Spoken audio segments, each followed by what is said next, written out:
5ই August পরবর্তী সময়ে আমরা আরও এটা বাড়বে। আমার লাস্ট যে আমি যে প্রেস ব্রিফিংটা করেছিলাম সেখানে আমি বলেছিলাম যে আমরা 1170 জনকে গ্রেফতার করেছি। এর ভিতরে উচ্চ পর্যায়ে যারা ছিলেন তাদের থেকে প্রায় 39 জনকে আমরা গ্রেফতার করেছিলাম। এরপরে যাদেরকে বিভিন্ন সামাজিক যোগাযোগ মাধ্যমে আমরা দেখতে পেয়েছিলাম 11 জন ছিল, এটা এখন 15 জনের মতো হবে। যাদেরকে অস্ত্র হাতে বিভিন্ন সোশ্যাল প্ল্যাটফর্মে আমরা দেখেছি যে তারা ছাত্র জনতার উপরে গুলিবর্ষণ করেছিল, এরকম এটা অলরেডি 15 ক্রস করবে আমি আশা করছি। যেটা আমি লাস্ট যেদিন প্রেস ব্রিফিং করেছিলাম সেটা 11 জন ছিল।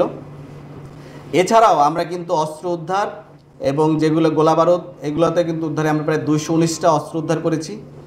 এগুলো হচ্ছে আমি এটা আপডেটেড আমার কাছে নাই, আপনাকে আমি সময় দিলে আমি আপডেটটা বলতে, যেটা লাস্ট মিডিয়া ব্রিফিং ছিল সেটা আমি বলছি প্রায় 10,642 রাউন্ড অ্যামুনিশন কিন্তু আমরা তখন কিন্তু আমরা উদ্ধার করতে সক্ষম হয়েছিলাম।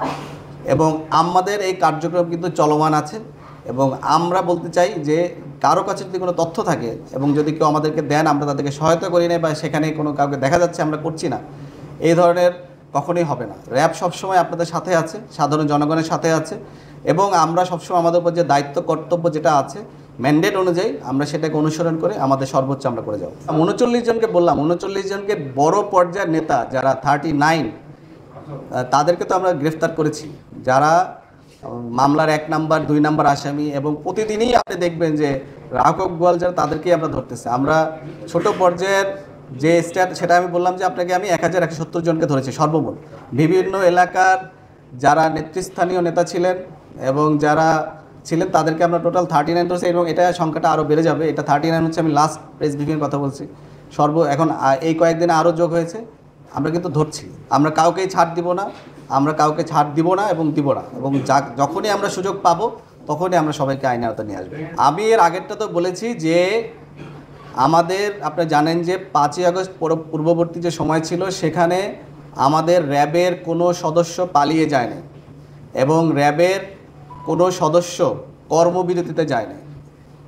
এটা অন্যান্য অনেক বাহিনীর ক্ষেত্রে হয়েছে, কিন্তু র্যাবের কোনো সদস্য, আমাদের এখানে র্যাব একটি কম্পোজিট ফোর্স, এখানে কিন্তু প্রায় 8টা বাহিনী থেকে কিন্তু এখানে আমাদের বিভিন্ন সদস্যরা আসেন। সেখানে মূল যে প্রায় 44% কিন্তু আসে পুলিশ থেকে এবং এই সবচেয়ে বড় অংশটাই হচ্ছে পুলিশের এখানে। সো কিন্তু এখানে আমাদের কিন্তু যেটা অলমোস্ট 50%-এর কাছাকাছি, অর্ধেক।